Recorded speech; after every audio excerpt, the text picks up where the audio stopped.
नमस्कार दोस्तों, मैं इस आज़ादी के अमृत महोत्सव पर आप सभी लोगों को बहुत बहुत बधाई देता हूं।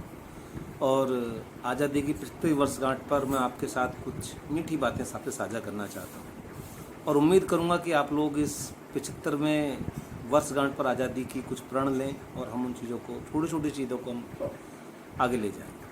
तो मैं एक श्रीमद् भागवत गीता की एक छोटे से प्रकरण से मैं अपनी बात शुरू करना चाहूँगा कि जब कौरवों और पांडवों के बीच बात नहीं बनी थी तो फैसला जो होना था वो युद्ध के द्वारा होना था।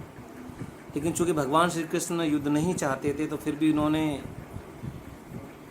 पांडवों की तरफ से एक शांति दूत बनकर वो हस्तिनापुर राज्यसभा में गए। तो जब राज्यसभा में गए तो महाराज धृतराष्ट्र ने उनसे पूछा कि हे श्री कृष्ण, बताइए आप क्या शांति प्रस्ताव लाए। तो भगवान श्री कृष्ण ने कहा कि शांति कोई प्रस्ताव नहीं है महाराज, शांति तो एक आवश्यकता है समाज की।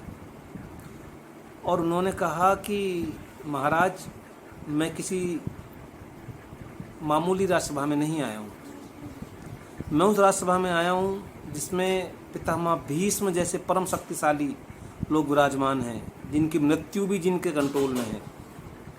महात्मा विदुर जैसे परम ज्ञानी और राजनीति के बहुत बड़े ज्ञाता इस सभा में विराजमान हैं। आचार्य द्रोण जैसे परम ज्ञानी जिस सभा में हैं और कुलगुरु कृपाचार्य जैसे लोग जिस सभा में हैं, तो उस सभा की जिम्मेदारी भी समाज के प्रति सबसे ज़्यादा है। तो यहीं से मैं अपनी बात को जोड़ते हुए कहता हूँ कि चूँकि हम भी आज के समय में हिंदुस्तान एक सबसे बड़े लोकतंत्र को हम आगे ले जा रहे हैं, क्योंकि हमारी पॉपुलेशन भी सबसे ज़्यादा है और कई मायनों में हम दुनिया में सबसे आगे वाले देशों में हैं। तो चूँकि हम सबसे आगे वाले कुछ देशों की पंक्ति में हैं, तो हमारा दायित्व भी समाज में सबसे ज़्यादा है। उसी दायित्व से जुड़ी हुई मैं कुछ छोटी छोटी बातें आप लोगों से साझा करूँगा और आपसे कोशिश करूँगा कि आप लोग इन चीज़ों को ध्यान दें और अपनी दिनचर्या में इन चीज़ों को लाएं और इन चीज़ों को सुधारें। तो इसी से जुड़ी हुई मेरी कुछ बातें हैं जो मैं आप लोगों को साझा करता हूँ। हमारे साथ हो रही है जब सीनियर सिटीजन्स की सीट पे कुछ नॉन सीनियर सिटीजन्स लोग बैठ जाते हैं, ठीक है, खाली आप बैठ जाइए, लेकिन जब वो सीनियर सिटीजन्स वहाँ आ जाते हैं तो ये तो कम से कम आपका दायित्व बनता है कि आप वो सीट उनको ऑफ़र करें। तो ये मेरी आप सभी लोगों से रिक्वेस्ट है कि आप ऐसी चीज़ों को फॉलो करें और हम एक जिम्मेदार नागरिक होने के नाते जो महिलाएं सीटें हैं, जो सीनियर सिटीजन्स की सीटें हैं, उनको ऑफ़र करें। दूसरा एग्जाम्पल मैं आपको देना चाहूँगा कि हम लोग क्या करते हैं कि सफाई एक बहुत बड़ा है कि सफाई अभियान हम बात करते हैं, लेकिन हम लोगों की मानसिकता क्या है कि मेरा घर तो साफ़ हो जाए, लेकिन मेरे घर से निकलते ही पड़ोसी घर के सामने मैं अपने घर का कूड़ा करना फेंक दूँ।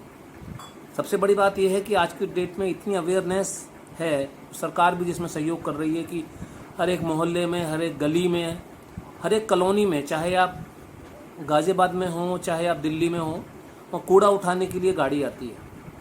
लेकिन सबसे बड़ी बात क्या है कि लोग, हो सकता है कि घर का कुछ कूड़ा उसमें डालते हों, लेकिन पता नहीं क्या दिक्कत है कि उनको कुछ ना कुछ कूड़ा ऐसा जरूर हो सकता है कि जहाँ खाली जगह पड़ी होगी वहाँ डाल देंगे, सड़क पे फेंक देंगे। अरे भाई, जब वो गाड़ी आ ही रही है आपके घर का कूड़ा लेने के लिए, तो क्यों नहीं आप एक जिम्मेदार नागरिक होने के नाते आप उस कूड़े को पूरी गाड़ी में डाल दें। ऐसा तो नहीं है कि वो ये कहते हैं आपसे कि ये मत डालिए, ये डालिए, या इसको उठाने के लिए दूसरी गाड़ी आएगी। लेकिन हम सब लोग क्या करते हैं कि जो घर का मोटा कचरा होता है वो उस गाड़ी में डाल देंगे। बाकी जो पेड़ों की कटिंग हो गई, कि जो लोग फास्ट फूड वगैरह खाते हैं उसका कुछ उठा के बाहर फेंक दिया, घर की बची हुई सब्जी बाहर फेंक दी। तो ये मेरे ख्याल से एक हमें सुधार की ज़रूरत है। और जो मैं तीसरी जो बात करनी चाहूँगा लोगों से, हालांकि वो थोड़ी सी बड़े लेवल की चीज़ है, कि हम लोग अपने घर की पार्किंग को अगर बड़ी गाड़ी लेते हैं तो उसको और एक्सटेंड कर देते हैं। अरे भाई, जितनी जगह आपके पास है उतनी में गाड़ी खड़ी कर लीजिए। लेकिन नहीं, हम लोगों को क्या है कि गाड़ी तो ले लेंगे 10 की जगह 20 लाख रुपए की भी, लेकिन क्या करेंगे, अपने घर की पार्किंग को, लोहे की केज को और आगे बढ़वा देते हैं, जिससे पड़ोसी तो जाए भाड़ में, लेकिन मेरी गाड़ी खड़ी हो जानी चाहिए। तो ये कुछ छोटी छोटी सी जिम्मेदारियां हैं जो हम सब लोगों को उठानी पड़ेंगी।